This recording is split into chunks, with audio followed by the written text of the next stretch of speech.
is worse than no knowledge. All right? And in all of theirs, they stopped the Illuminati at the Rockefellers. They always are after David and Nelson and these type of people as the leaders of the Illuminati. They're not. Second, they also say that the Illuminati, and it's in many books, and I can prove it, and in many tapes, that the Illuminati is a Zionist conspiracy. And it is not a Zionist conspiracy. The learned elders of Zion, or the synagogue of Satan, that were Jews that believed that Lucifer was the true God, okay, existed before the Illuminati, and the Illuminati came, used their teachings to start the Illuminati, all right? But they're not Zionists. In fact, most of their leaders are Gaelic. The Rothschilds are Zionists by birth, but they quit believing in Yahweh hundreds of years ago.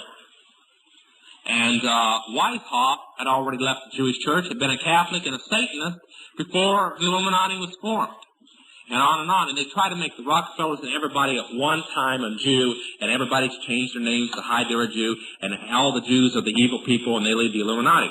Well, I have news for them. I sit on the Council of 13 that runs that organization, and my family's never been a Jew. They're all from Scotland. So something's wrong in the translation somewhere.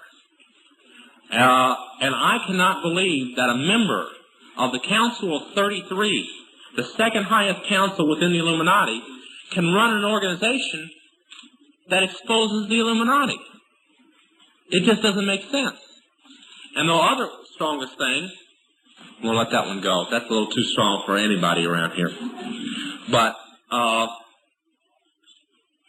I can say is that the Birch Society is like the Masons. Now, I'm going to hit another group here. You're not going to like it. We've got some people here, but hear me out before you all want to lynch me at one time. It's like the Charismatics. And that's because the people, the little people, it's just like, okay, like the coal miners and like the farmer strike and like the Teamsters. You've got the people in it below who do not know who its leaders are. Okay? Now, where I sat, I had to hand money to people. Okay? And when I come out, people wonder, why are you mad at these people? These people are good men of God. Why are you mad at them? How would you feel if you had to take millions of dollars in checks and currency and dispose it to these people to do things for the Illuminati? Would you respect them as Christians? That's the idea. Too much money went into the Birch Society from the Illuminati for me to believe that it's an instrument against the Illuminati. Okay?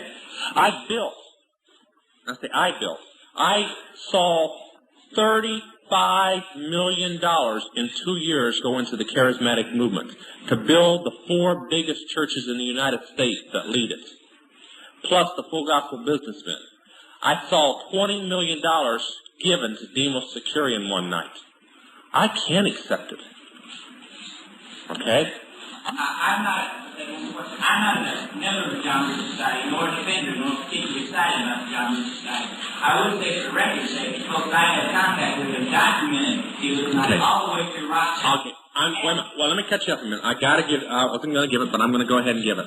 Some of its biggest people, like the man you mentioned and Gary Allen, have both stood up and just literally ripped, by name, the Baptist Fundamental Church apart.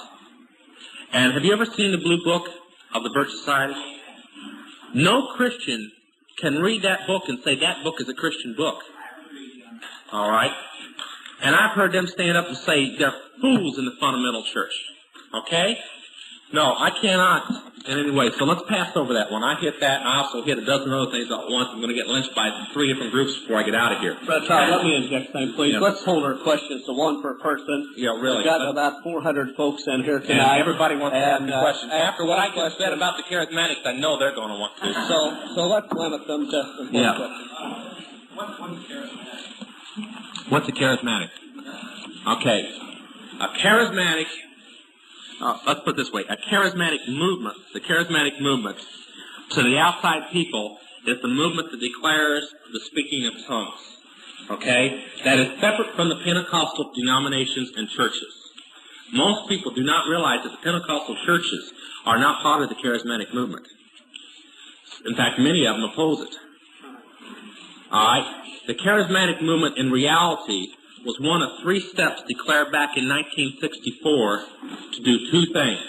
Well, the main function was to destroy the fundamental church of any type. All right? The Masons was one, and the Charismatic Church was another, okay? And then the political maneuvers was the third. Now, most people, they get caught up in the Charismatic movement, they don't stand back and watch it. It has two distinct signs wherever it goes. If it isn't a fundamental church, it splits it every time. I've never seen any fundamental evangelical church stay the same after it came there. And the other thing it does is it unites all the liberal churches. It has brought the Catholics, the Lutherans, and the Mormons, even the Mormons, the Methodists, the Episcopalians, Presbyterians, everybody together. Now, I'm going to make some quotations. See, I'm not a charismatic, I admit it, but I'm not a Baptist either, so don't say I'm saying it because I'm a Baptist. I'm against it. I'm against it for one reason. I was on the Council of 13 and had to pay too many millions of dollars out to that organization to accept that it be of God and its leaders, since I know most of its leaders by first name basis. They used the charismatic movement to establish Jesus Rock.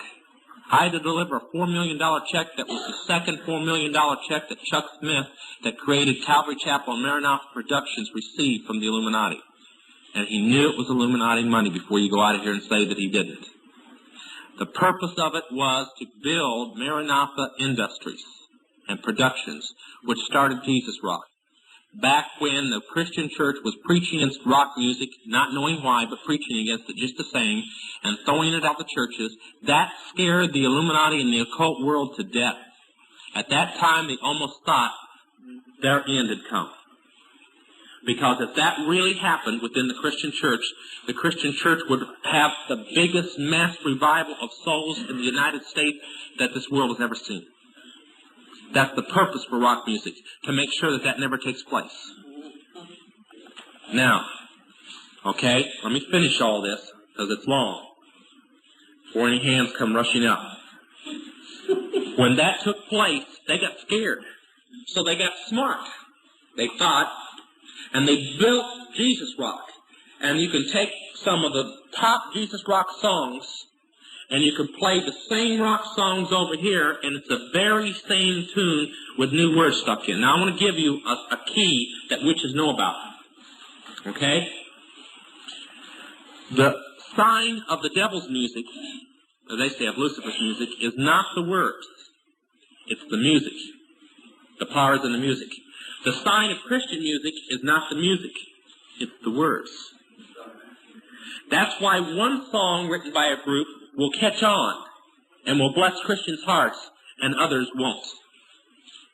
Have you ever wondered why the Gaithers are the #1 group in the United States? It's not because they sing great. It's because of the songs they write and the power in those songs. Now, I know from being in the occult world the power in music. And I'm saying all this because I was the leader of Zodiac. I was going to get on this, and I'm still taking care of yours at the same time. By somebody asked me about rock music, but I'll do it this way. The thing about rock music was I was the leader of Zodiac Productions, which is the conglomerate that owns almost all of the rock booking agencies and production of concerts in the United States. Almost 95% of the groups that you hear in concert belong to contract to Zodiac Productions. Most of the friends that I have that are still in the world are friends that I met in the rock industry, of people whose albums you buy today. Okay? The Illuminati doesn't produce rock music to entertain you. They don't produce rock music to make money. They don't need that money. They own everything anyway. They do it to put demonic influence in your life. The music is a spell, and every witch knows it. That's why when somebody's saved out of the occult, and they say, to say, Pastor, what do I do? The pastor will go, well, burn everything that has to do with the occult. That's all the pastor says. And they'll bring in their rock records. Nobody has to tell them to do it. They were in witchcraft. They know what rock music is. Now, kids, I'm going to get you with this. Parents, Don't pray that your kids throw out the rock music. It doesn't belong to them. It belongs to you. You are the head of the house, and although you think it belongs to them, according to God's word, everything in that house is yours. And you are the one that will face Jesus and say why you had it. The problem with Christians, particularly in a Baptist church, is that they don't realize that there's two judgments coming. One for the lost and one for the saved.